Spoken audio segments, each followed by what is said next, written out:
তো রুমিন ফারহানা কইছে যে 32 নম্বর ভাঙা আছিল বিভৎস রকমের মাগিবাজি, ইয়াটুকু বিভৎস রকমের মববাজি। তো এটা শুনেন, ওর কথাই শুনেন। রুমিন ফারহানার আব্বু ছিল সোহার্দিক বডিগার্ডের দল করা লোক, আওয়ামী লীগের প্রতিষ্ঠাতা সাংগঠনিক সম্পাদক রুমিন ফারহানা নিজেই কইছে, দেখেন। তো সেই হিসেবে রুমিন ফারহানা আওয়ামী লীগের ছাও বললে কি ভুল হবে? হবে না তো।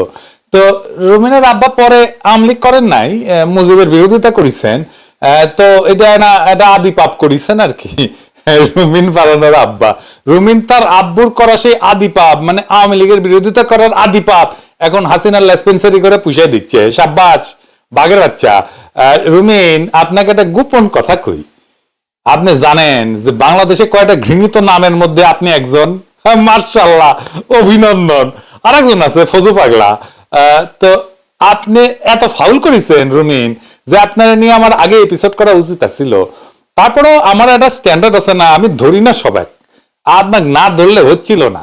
তো যাই হোক, আমি করছিলাম না মায়া করে আর কি, খোলা যায়।